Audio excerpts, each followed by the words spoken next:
ಮೈಸೂರಿನಲ್ಲಿ ಇವತ್ತು ಸಾಯಂಕಾಲ ಪ್ರಧಾನಿ ನರೇಂದ್ರ ಮೋದಿ ಅವರ ಬೃಹತ್ ಸಮಾವೇಶ ಇದೆ. ಈ ಸಮಾವೇಶಕ್ಕೆ ಚಾಮರಾಜನಗರದ ಸಂಸದ ಶ್ರೀನಿವಾಸ್ ಪ್ರಸಾದ್ ಅವರು ಬರ್ತಾರಾ ಇಲ್ವಾ ಅಂತಕ್ಕಂಥದ್ದು ಪ್ರಶ್ನೆ. ಯಾಕೆಂದ್ರೆ ಯಡಿಯೂರಪ್ಪನವರು ಶ್ರೀನಿವಾಸ್ ಪ್ರಸಾದ್ ಅವರ ಮನವೊಲಿಸೋದಕ್ಕೆ ಮುಂದಾಗಿದ್ದಾರೆ.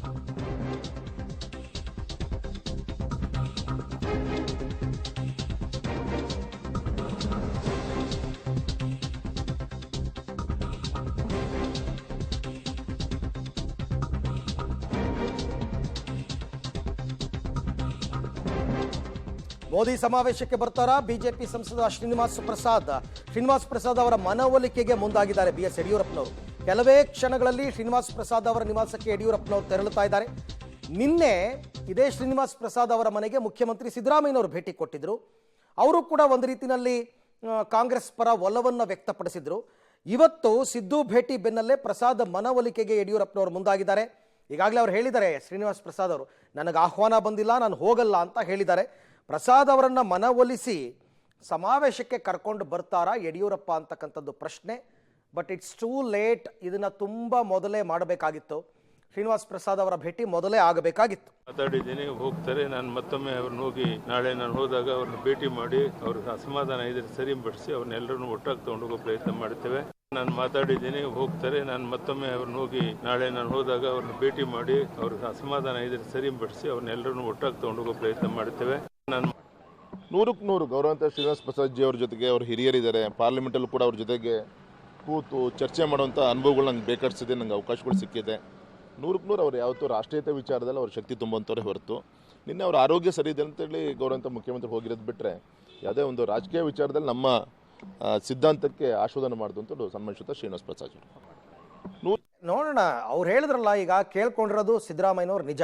ನೀವು ಮೊದಲು ನಮ್ಮ ಪಕ್ಷದಲ್ಲೇ ಇದ್ದವರು, ಹಾಗಾಗಿ ನಮ್ಮ ಪಕ್ಷದ ಮೇಲೆ ನಿಮಗೆ ಅಭಿಮಾನ ಇರಲಿ ಅಂತ ಹೇಳಿದ್ದಾರೆ.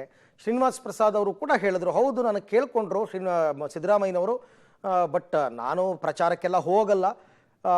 ಚಾಮರಾಜನಗರದಲ್ಲಿ ಕಾಂಗ್ರೆಸ್ ಪರ ಒಲವಿದೆ ಅಂತ ಒಂದು ಸೆಂಟೆನ್ಸನ್ನು ಬಳಸಿದ್ರು ಅವರು.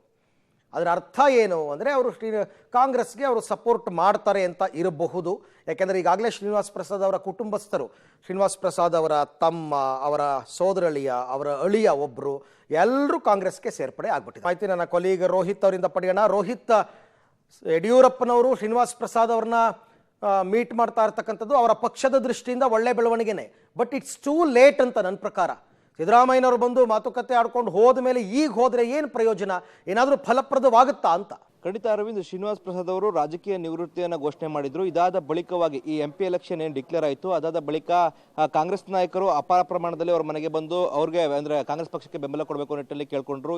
ಇದಾದ ನಂತರವಾಗಿ ನಿನ್ನೆಷ್ಟೇ CM ಸಿದ್ದರಾಮಯ್ಯನವರು ಸಹ ಅವರ ಮನೆಗೆ ಭೇಟಿ ಕೊಡ್ತಾರೆ. ಇದಾದ ನಂತರವಾಗಿ ಇಂದು ಮಾಜಿ CM ಆಗಿರುವಂತಹ BSY ಅವರು ಕೂಡ ಅವರ ನಿವಾಸಕ್ಕೆ ಭೇಟಿ ನೀಡಲಿದ್ದಾರೆ. ಅಂದ್ರೆ ಶ್ರೀನಿವಾಸ್ ಪ್ರಸಾದ್ ಅವರು ರಾಜಕೀಯವಾಗಿ ನಿವೃತ್ತಿಗೊಂಡ್ರು ಸಹ ಅವರ ಬೆಂಬಲಿಗರು ಮತ್ತೆ ಅವರ ಆಪ್ತರೇನಿದ್ದಾರೆ ಅವರೆಲ್ಲರೂ ಸಹ ಕಾಂಗ್ರೆಸ್ಗೆ ಬೆಂಬಲ ನೀಡಬೇಕು ನಿಟ್ಟಿನಲ್ಲಿ ಕಾಂಗ್ರೆಸ್ನ ನಾಯಕರು ಕೇಳ್ಕೊಳ್ತಾ ಇದ್ದಾರೆ.